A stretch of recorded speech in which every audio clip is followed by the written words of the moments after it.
Palite ku lwange mbadde Nsereko Nsereko n'ayogera ne speaker. Bw'ayogedde ne speaker n'amutegeeza speaker Anita Amongo n'amutegeeza nti alina omusajja we kuba speaker alinga FDC nga tannaba kulaba musana ate eno gye guli mu NRM. So n'amugamba nti eriyo omusajja bamuyitanga kutoka kwa balabala yadda mu Mulwana, nange nfunye omukisa.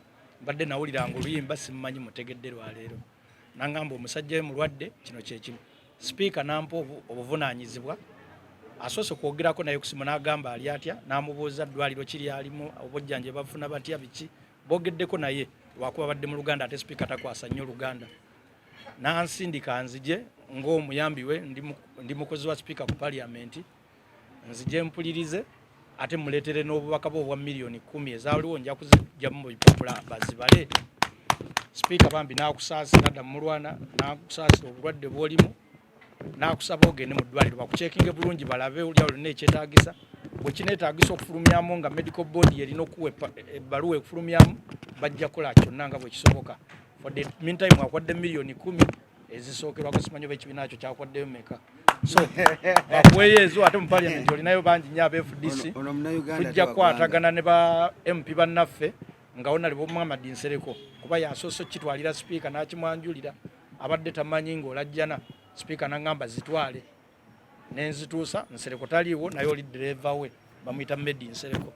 Sente bampadde million 10 bupapula bw'ebiri ogenda kububala bwe muyitamu obulala butuwe bwoba bukendeddeko tujja kuteekawo naye nga zezzo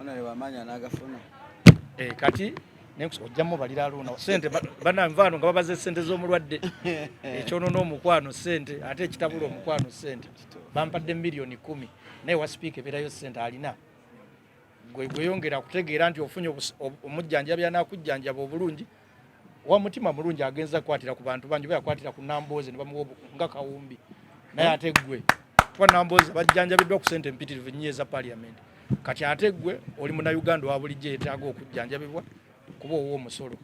So bajja kukwatirako nga bwe kisoboka. Oli wa Musa ne deputy speaker aliwo FDC bangi nnyo bajja kunoonyeza sente, nange nja kuyamba kuba nnyamba abantu bangi naye for the meantime batuwaddengako million 10. Speaker n'abasabira mu musabiro babadde mulwaddemu naye takyeyalinze parliament najja kuwona anoonye engeri y'ekutuukako. So katumale kubala sente weeyanze oba ogaana okweyanza.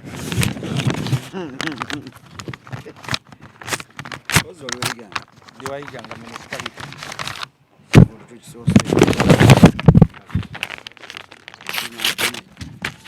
aluna bala sente topima sente bala nziruddemu aluna bala ziwera nziruddemu sente. So bapulire nti ziri million 10 Owekitiibwa Anita Amongo yazikuwadde toyanze owekitiibwa speaker kukwasiza ng'okyali mulamu ate nkusabira obeere mulamu naye sirina bukuumi bukuumi buli eri eno aluuna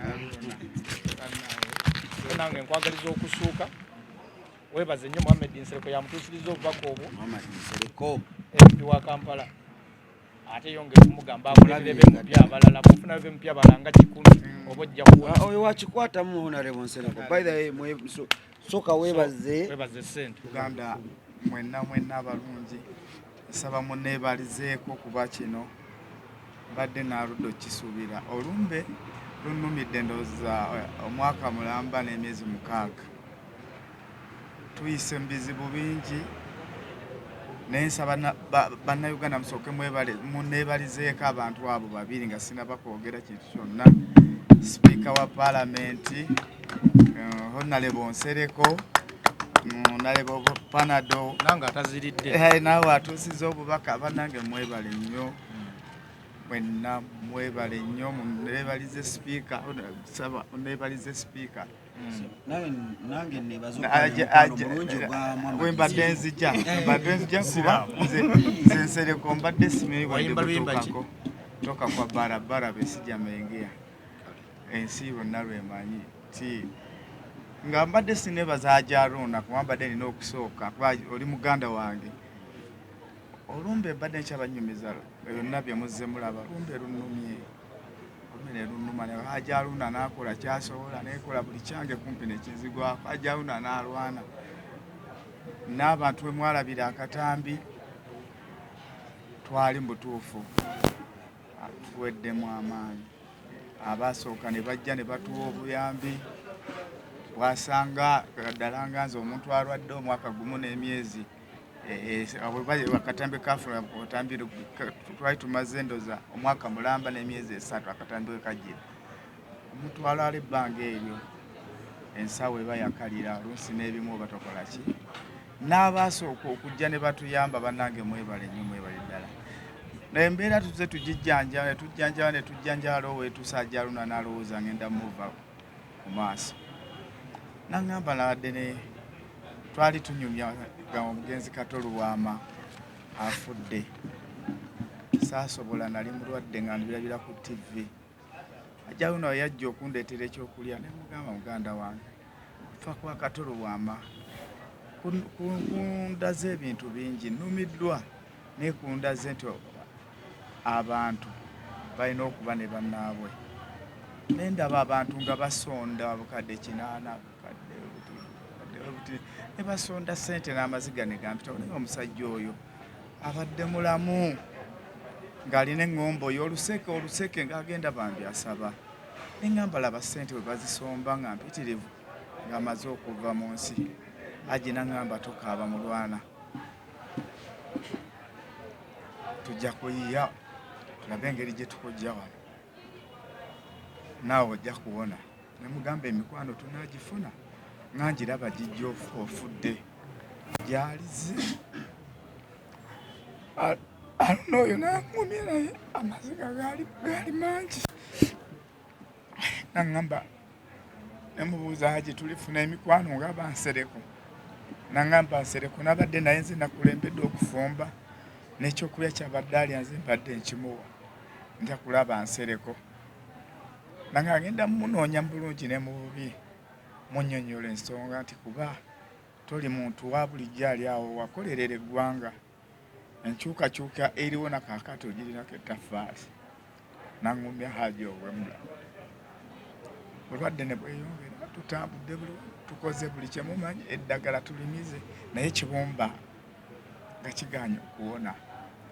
Ngeri gye twasooka okukebera ne tulwana n'obutwa bbo ne bugwamu kati ne tugenza okuddamu okukola check-up yakyo nga kizimbye kivudde mu nnomo. Haji oyo n'atya nnyo.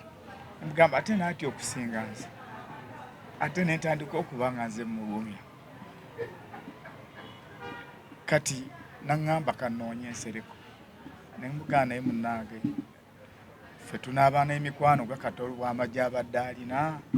Kuba mpulira njagala ndabe nga mpona. Empulira njagala ndabe ensinga bw'etambula n'ebigendererwa byaffe tubaddeko tubimalirize paka Katonda lwali baasazeewo. Nga mbadde ndi awo waka ajja Luna nkubira essimu. N'aŋŋamba Muhammed Nsereko namulabye era nkubidde essimu ajja wano naye agambye kayitire wa sipiika. Kuba sipiika oyo yali mukwano gwange okuva mu 2011 twakola akalulu ka 2011 ng'akyali muntu wa bulijjo ng'avuga Love 4. Yazijjukira ali Love 4 ba Bulu UAH. Era mu kalulu natambulanga ne sipiika nga yanvuga nga tugenda n'ennyimba. Tudda wano nga tutambula ne sipiika. Era nkwebaza sipiika okunzijjukira nti mu FDC yaffe gye twalimu. Onzijjukidde nti okyanzijjukira mmotoka yaffe eri eya bbulu gye walinga onvugiramu n'omanya nti nkyali muntu asaana okuyambibwa era nkyali mu kifaananyi kyo ekya mikwano gyo. Komoko era taata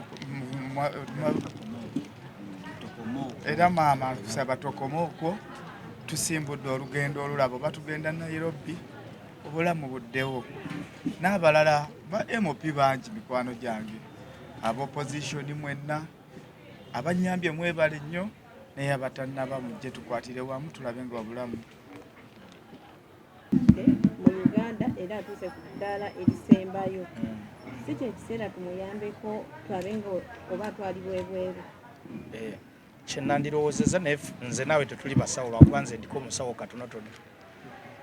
Tukole ekyo nga tumaze okulaba empapula ze nga National Medical Board ezitunuddeko webiseera ebisinga naffe ne twandiroozezza nti agenda bweru wa Uganda era alina okufuna omukono gwa National Medical Board mu Uganda gwe bateekako. So since amuwadde munene namba 3 mu Uganda kiri eryaluwo na Piraawo omuyimbi okukwatagana n'ono Honorable Nsereko ne bafuna ebbaluwa za National Medical Board mu nnaku 3 baba bagifunye nga bwe banalaga nti kituufu mu Uganda kiremereddwa.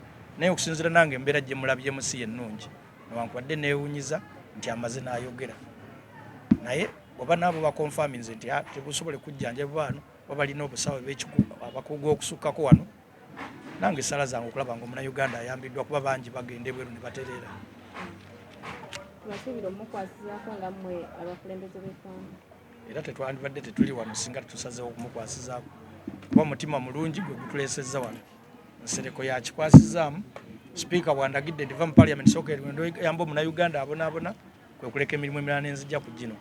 Kijja kuba kyangu kuba basondera abalamu ate ne bawona ne basondera n'abafu ng'ate tebakyadda. Kati ono omulamu kitubeerera kyangu okumukwataganyizaako. Twebaza nnyo buli asobodde okubeerawo mu kulwanirira obulamu bwa Adamu Mulwana nga okubeera nti buli omu akutte kyasobodde. Tubeebaza bangi abataagala na bayisa muki mu mpewo ku mpewo ng'eno naye nga twebaza nnyo okusinga ddala Honorable Nsereko. Ddala oli Nsereko omuntuufu Nsereko waffe kati gwe Nsereko wange nange kyova bankunoonya sikulina kufunamu bibi byonna buli kyenkuyigirako kirungi era kiwa essuubi.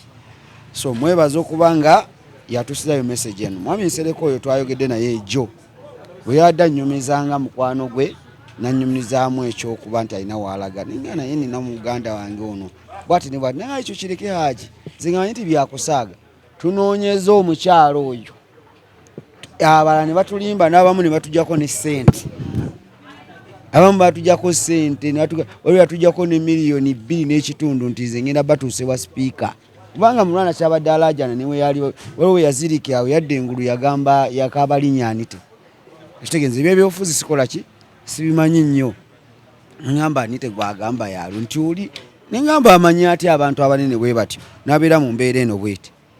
So oli yatugamba nti nze jambatuusaako yatujjako miliyoni 2.5 mutugala naye bannanga abantu bati okujja bwati nga ngesimu takyazikwata naye raba wenjogedde erinnya omulundi gumu Honorable Nsereko n'agamba ati oyo gye ŋŋenda enkya ŋŋenda mugamba oli mukukyala w'abantu okitegedde era bwe bubaka buno mbadde ndi awo n'aginkubira nze sifunako ku simu ndiyagamba omanyi okukankana nga ndabanga abantu ayisa neninya boda nentuuka ninye na boda nentuuka ewali Mulwana mu buliri abadde baseeko nga yayamiza eddagala nenkola ki kati kizemu okulya obubaka nga yeebaza nga bamaddeyo miliyoni meka 10. Naye ekisinga obulungi ku Mulwana sente toyanza maama toyanzeke naye ekisinga obulungi kyetwagala twagala ne sente zino kugamba abaleta sente muzireke naye bagamba ntya nza kyogera nti ekyo ekikulu kya bonna Mulwana ave wano agenda treatment tumulabeko nga mulamu kitegedde banga zino ajja kugijira omuntu asobola okulaba kutya azirabye ayinza ogamba nti twagala panado ono panado siwa wano wawa we China ajja muwonya miliyoni 10 olwokuba twagala obulamu ku Mulwana tujja zikwata zonna tukole ki tuzimuwe. So amanyi atusingako okutegeera ku bino ebya medical atusingako alina obuyambi obunene nti oba air ticket agituwadde tumweyanza tukyeyanza obuyambi bungi bannange sina bigambo bingi simanyi kwogera mmanyi kuyimba nze